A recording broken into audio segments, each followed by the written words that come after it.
come vape with me. I'm at my daughter's house and I'm babysitting.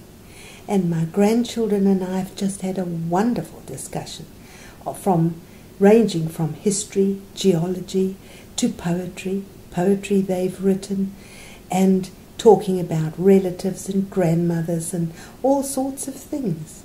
So I'm feeling very stimulated. But seeing I've got time, I thought I'd make a quick video.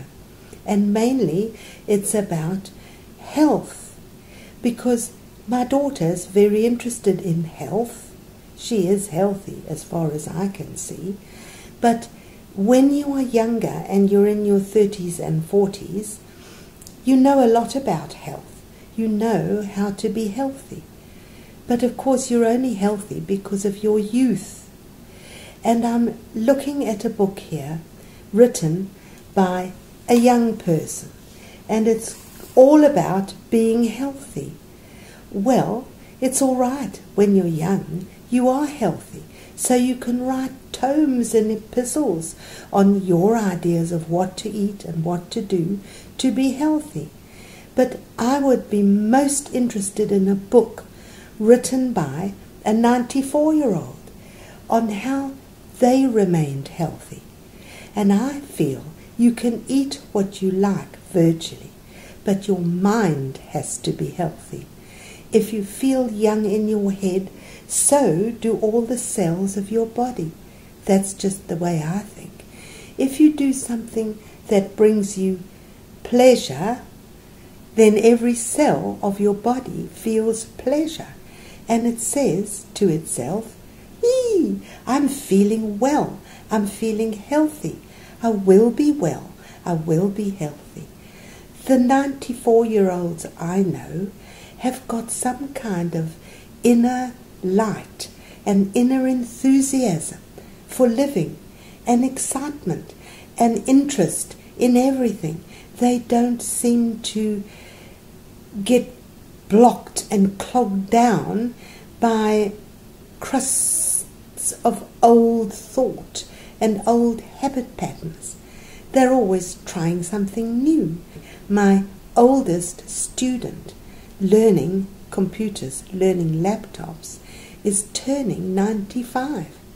And the reason she wanted to learn how to use a laptop and went out and bought herself one was because she plays bridge.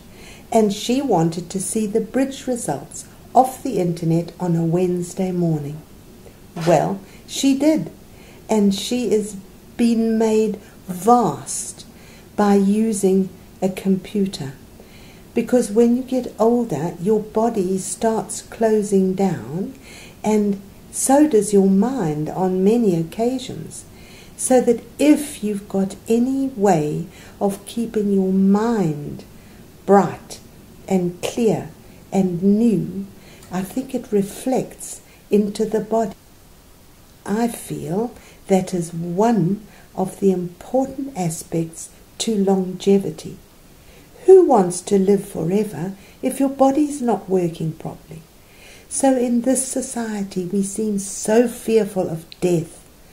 We seem so frightened of looking old that we go to all sorts of lengths with Botoxing and facelifts that eventually we look like clowns. So I don't go that way. I notice a lot of English actresses don't do anything to their faces. So they might look older than American actresses, but they sure feel more real to me and more obtainable. When I see pictures of Madonna or Cher, they are fake from top to toe. They're not real. I wonder how they stop the actual aging process underneath. I remember seeing a message from Liz Taylor, whose face was beautiful, and she looked stunning, but was covered in caftans and clothes, voluminous clothes, that covered up the secret of how she really looked. And underneath, she said in her message to somebody, "I am absolutely falling apart."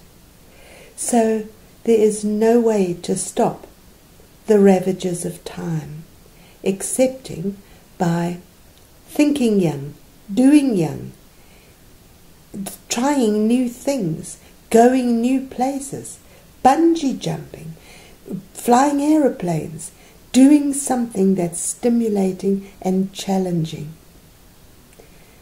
I remember watching a program on television about a woman who'd started a bakery when she was a young person, and she was still running the bakery, getting up at 3 in the morning, going and setting the dough, and her family were all in it now, and she was 92, and she was still going strong and working.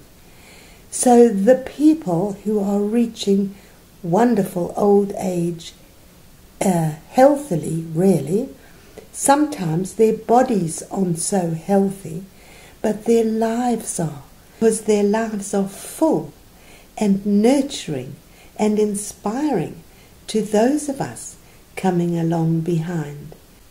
So thanks for vaping with me.